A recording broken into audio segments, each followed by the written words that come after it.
মাত্র কয়েকটা কবিরা গুনাহ থেকে কেউ যদি বাঁচা থাকে তাইলে সে ওলি হয়ে কবরে যায়।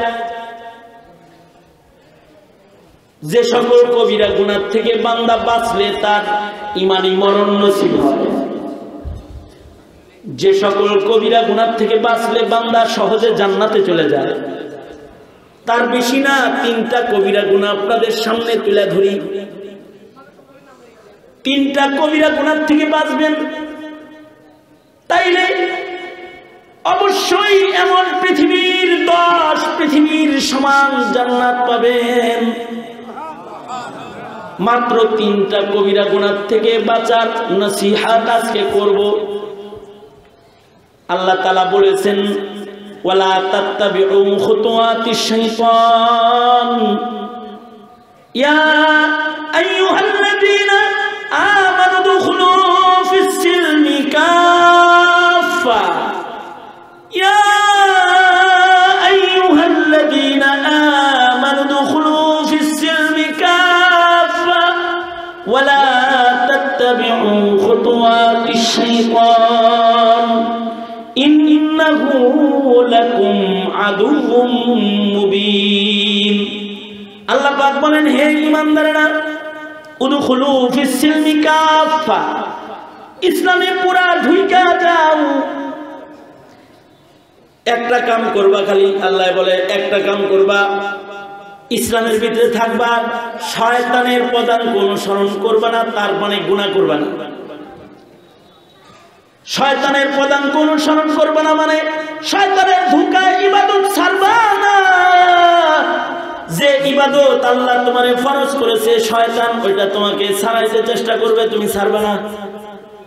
আর যেগুলো গুনাহে কবিরা শয়তান চেষ্টা করবে গুনাহগুলা তোমাকে করাইতে, তুমি ওগুলা করবা না। বাস এতটুকুন কাজ করবা, কারণ শয়তান তোমার বন্ধু না, শয়তান তোমাদের শত্রু। সুতরাং শয়তানের পরামর্শে গুনার কাম করবা না। যে সকল গুনাহ থেকে বাঁচতে হবে, আল্লাহর রাসূল সাল্লাল্লাহু আলাইহি ওয়াসাল্লামকে সাহাবীরা বলে, ওগো আল্লাহর নবী, আমাদের কিছু কবিরা গুনাহ সম্পর্কে বলুন। সুইলা আনিন নবী সাল্লাল্লাহু আলাইহি ওয়াসাল্লাম আনিল কাবায়ের, আল্লাহর রাসূলকে কবিরা গুনাহ সম্পর্কে জিজ্ঞাসা করা হলো। আল্লাহর রাসূল বললেন, আকবারুল কাবায়ের থেকে বাঁচো। বড় বড় এমন কবিরা গুনাহ আছে যা করলে পরে মুসলমানের ঘরে জন্মায়ও কাফের হিসেবে বিবেচিত হয়ে যেতে হয়। এমন কবিরা গুনাহ হলো শিরকের কবিরা গুনাহ, ইশরাক বিল্লাহ, আল্লাহর সাথে মুসলমান হয়ে কখনো কাউকে শরীক করবা না, শিরক করবা না। এই কবিরা গুনাহ আকবারুল কাবায়ের। তুমি যদি নামাজ পড়তে নাও পারো, রোজা রাখতে নাও পারো, শিরক করো না মিয়া। শিরক থেকে যদি বাঁচতে পারো তাহলে একদিন না একদিন ঈমানের কারণে সবার পরে হইলেও জান্নাতে যাইতে পারবা। কিন্তু যদি শিরক হয়ে যায় তাহলে সব শেষ। অর্থাৎ আল্লাহর জাতের সাথে আর কাউকে শরীক করা যাবে না। যেমন বহুত্ববাদের পূজা না, এক রবের গোলামি, লা ইলাহা ইল্লাল্লাহ, আল্লাহ ছাড়া আর কোনো ইলাহ নাই। এবার আল্লাহর কোন সিফাত বান্দাকে দেওয়া যাবে না।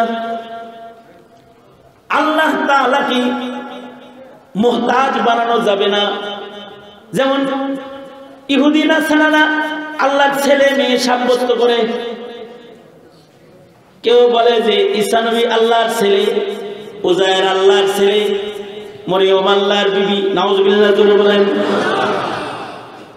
আল্লাহর জাত আর সিফাতের উপরে আক্রমণ। যেমন আমাদের দেশে যারা রাজনীতি করে তারা বলে সকল ক্ষমতার উৎস জনগণ, এটা একটা শিরক। এটা একটা, আপনারা বলুন তো সকল ক্ষমতার উৎস কে? আরো জোরে বলেন, সকল ক্ষমতার উৎস কে? এইটা যদি মন থেকে কেউ বলে তাহলে তার ঈমান শেষ। ঈমানই যদি শেষ হয়ে যায় কশিন কালেও হবে না। আবার অনেকে পীরের পায়ে সেজদা দেয়, কবরে সেজদা দেয়, মাজারে সেজদা দেয়, এগুলো হলো ইবাদতে শিরিক। এর দ্বারা ঈমান নষ্ট হয়ে যায়। কবরে যা চায়, মাজারে যা চায়, অনেকে আল্লাহ পাকের ইলমের সাথে শিরিক করে, কয় আমাদের খাজা বাবা গায়েব জানে। শিরিক ফিল ইলম, ঈমান নষ্ট হয়ে যায়। মুসলমানের ঘরে জন্মায়ও কাফের হয়ে যায়। এই শিরিক করা যাবে না। কয় নাম্বার? 1 নাম্বার গুনাহ। ইনশাআল্লাহ শিরিক করব না, ইনশাআল্লাহ বলেন। কবরে সেজদা দেওয়া যাবে, কবরে কিছু চাওয়া যাবে, পীরের পায়ে সেজদা দেওয়া যাবে, খাজাকে গায়েবের মালিক বানানো যাবে, আল্লাহর সিফাতে শরীক করা যাবে না ইনশাআল্লাহ। আল্লাহর সাথে কাউকে শরীক করা যাবে না ইনশাআল্লাহ। এটা আকবারুল কাবায়ের, ইন্নাশ শিরকা লাযুলমুন আযীম। যারা শিরক করলেও আল্লাহ তাকে ক্ষমা করবে না। এটা 1 নাম্বার কবিরা গুনাহ। 2 নাম্বার কবিরা গুনাহ হলো, কার কার মা বাপ আছে হাত তোলেন তো। মা আছে অথবা বাপ আছে হাত তোলেন। মা বাপ দুজন আছে অথবা একজন আছে, এই 2 গ্রুপ হাত তোলেন। হাত নামান। মা বাপ একজন মারা গেছে অথবা দুজন মারা গেছে, এরা হাত তোলেন। এর সংখ্যা একেবারে কম না, হাত নামান। তবে অধিকাংশই এমন যাদের পিতা মাতা আছে। যেখানেই আমরা এখন বয়ান করতে যাই, আমাদের কাছে 1 নম্বর একটা ক্লেম হলো, হুজুর আমাদের সন্তান আমাদের কথা শোনে না, নেতার কথা শোনে, পিতার কথা শোনে না, নেতাকে শ্রদ্ধা করে, পিতাকে শ্রদ্ধা করে না, বউয়ের কথা শোনে, মায়ের কথা শোনে না, শাশুড়িকে শ্রদ্ধা করে, মাকে শ্রদ্ধা।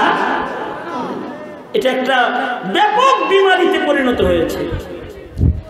কিন্তু এটা বুঝার কথা, ইসলামের লিস্টে 2 নাম্বার কবিরা গুনাহ হলো মা বাবার সাথে উকুকুল ওয়ালিদাইন, মা বাবার সাথে বেয়াদবি করা, মা বাবার হক নষ্ট করা, মা বাবার অবাধ্য হওয়া। এটা কয় নাম্বার কবিরা গুনাহ? কারণ মা বাপ সন্তুষ্ট হইলে আল্লাহ সন্তুষ্ট, মা বাপ নারাজ হইলে আল্লাহ নারাজ। পীরের দোয়া কামে লাগে না অত, মার দোয়া যত কামে লাগে। মা যদি গুনাহগার হয় তাও মার দোয়া কবুল, মা বাপ যদি কাফেরও হয় তাও মা বাবার দোয়া কবুল। মা বাবার হক আল্লাহর হকের পরেই মা বাবার হক।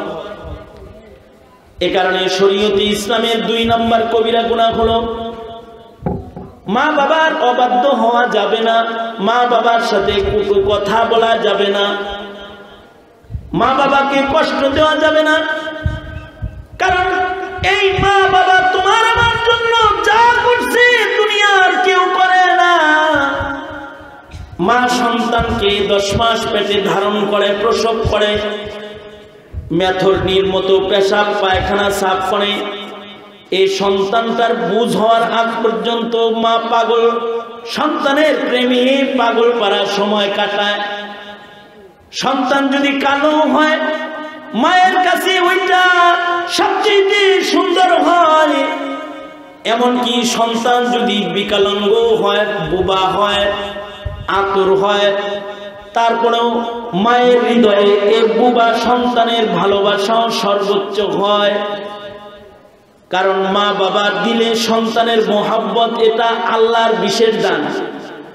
এই কারণে আল্লাহর বিশেষ নির্দেশ, মা বাবার সাথে কখনো খারাপ আচরণ করা যাবে না। বিকলাঙ্গ সন্তান যে বলতে পারে না, কথা জানে না, কানে শোনে না, এমন সন্তানের ভাষা বুঝতেও মার কষ্ট হয় না। আমার ফুফাতো ভাই একটা আছে, বুবা, বিকলাঙ্গ, কথা বলতে পারে না। একদিন আমার ফুফা আমার ওই বিকলাঙ্গ ভাই যেটা প্রতিবন্ধী তাকে নিয়ে বসে রয়েছে। আমি পরীক্ষা করার জন্য বললাম, ফুফাজি আপনাকে আল্লাহ 5টা সন্তান দান করেছে, তার ভেতরে সবচেয়ে কাকে বেশি ভালোবাসেন?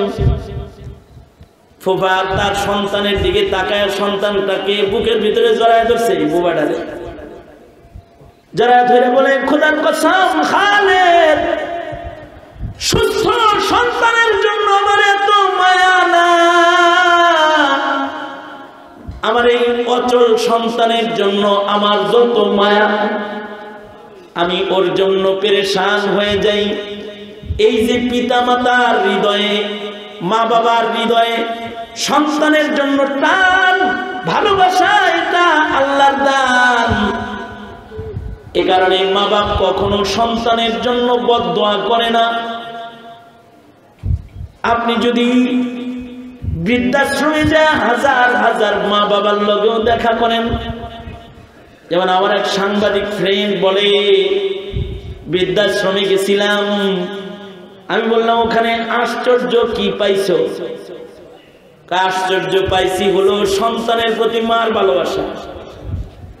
সন্তান মাকে ভুলে গেছে, বছরে একবার দেখতে আসে না, বৃদ্ধাশ্রমে রেখে গেছে, কিন্তু সেকেন্ডে সেকেন্ডে মা তার সন্তান ভুলে না। আমি তাকে জিজ্ঞাসলাম, কি ভালোবাসা তুমি পাই না? কই মাগুলাকে বাপগুলাকে আমি বলছি যে সন্তান আপনাকে দেখে না তার জন্য আপনি বদদোয়া করেন না। তখন প্রতিটা মা, প্রতিটা বাবা চোখের পানি ফেলে কান্দে আর কয়, থাক, ও আমারে না দেখলো তাও ভালো থাক, ও আমার সন্তান, ও আমার ঔরসের ধন, কমাস কম আমি মইরা গেলে তো আমার কবরে এক মুঠ মাটি দিবে, তাতে আমার কলিজা ঠান্ডা হবে। এই যে দরদ, এই যে ভালোবাসা, এটা মার হৃদয়ে, বাবার হৃদয়ে আল্লাহর দান। সুতরাং হে প্রজন্ম, তোমাদের যাদের পিতামাতা আছে, এটা আল্লাহর রাসূলের সতর্ক বাণী। কবিরা গুনাহ নাম্বার 2, মা বাপ যাদের আছে তারা কখনো মা বাবার সাথে বেয়াদবির আচরণ করবা না। মা বাবার খেদমত করবা, মা বাবার হক আদায় করবা, মা বাবার দোয়া লইবা। মা বাবার দোয়ার চাইতে দামি দোয়া সন্তানের জন্য এই জমিনের উপরে আর নাই। এ কারণে এটা কবিরা গুনাহ নাম্বার 2। সন্তানেরা আল্লাহর কাছে ওয়াদা করো, মা বাপরে কষ্ট দিবা না, কারণ মা বাপকে কষ্ট দিলে লাইলাতুল বরাতেও তার ক্ষমা হয় না, তার দোয়া কবুল হয় না, আবেদ হওয়ার পরেও সে জান্নাতের উপযুক্ত হয় না। আল্লাহ তাআলা আমাদেরকে এই কবিরা গুনাহ থেকে বাঁচার তৌফিক দান করেন, বলেন আমিন। চেষ্টা করবেন তো ইনশাআল্লাহ। কবিরা গুনাহ নাম্বার 3, মিথ্যা কথা বলবেন। এটা হলো উম্মুল কাবায়ের। গুনাহ প্রসব হয়, গুনাহ জন্ম হয় মিথ্যা থেকে। সারা দুনিয়া এখন মিথ্যা ছেয়ে গেছে। মিথ্যা ছাড়া রাজনীতি জমে না, মিথ্যা ছাড়া ব্যবসা জমে না, মিথ্যা ছাড়া দুনিয়ার কাজই হয় না। এখন মোবাইল আসার পরে তো মিথ্যার ছড়াছড়ি আরো বেড়েছে। কথা বেশি, মিথ্যা বেশি। মিথ্যাচার থেকে বাঁচব। যারা মিথ্যাবাদী হয় তাদের কালেমা নসিব হয় না, তাদের হৃদয়ে নেফাকাত জায়গা নেয়। এ কারণে মুনাফিকের 3 আলামতের একটা আলামত হলো মুনাফিক মিথ্যা কথা বলে। ইনশাআল্লাহ এই 3টি কবিরা গুনাহ আমরা করব না, ইনশাআল্লাহ বলেন। আবার ওয়াদা করেন, শেষ ওয়াদা, দোয়ার আগে ওয়াদা, মানে ইয়া আল্লাহ মা বাবার খেদমত করব, মিথ্যা বলিব না, শিরক করিব না, আল্লাহ কবুল করো। আমিন বলেন, চিল্লা জোরে আওয়াজ করে বলেন আমিন। আর লাস্ট ওয়াদা যেটা, সেটা হলো মুসলমান হিসাবে মুসলমানের মাটিতে ঈমানের জন্য যদি কোনো কিছু করতে হয়, করবেন তো ইনশাআল্লাহ। কাদিয়ানীকে কাফের ঘোষণা করতে যদি রাজপথে যেতে হয়, বলেন না কেন, যাবেন তো ইনশাআল্লাহ। মুসলমানের মাটিতে নাস্তিক মুরতাদের বিচার প্রতিষ্ঠার জন্য যদি বিপ্লব করতে হয়, যদি রাজপথে দাঁড়াইতে হয়, যদি গায়ের রক্ত হামজালার মতো দিতেও হয়, দিবেন তো ইনশাআল্লাহ? বেঈমান, এই মাদ্রাসাগুলো এগুলো দিনের দুর্গ, এগুলো পাহারা দিবেন তো ইনশাআল্লাহ? নাকি রাজনীতির পেছে পড়ে মাদ্রাসাকে রাজনীতির কেন্দ্র বানাবেন? মাদ্রাসা রাজনীতির ঊর্ধ্বে রাখবেন ইনশাআল্লাহ। আওয়ামী লীগ, বিএনপি, জাতীয় পার্টি যত দল আছে, দলের ঊর্ধ্বে থেকে দিনের এই মার্কাজ পরিচালনা করবে ইনশাআল্লাহ। আল্লাহ সবাইকে কবুল করে।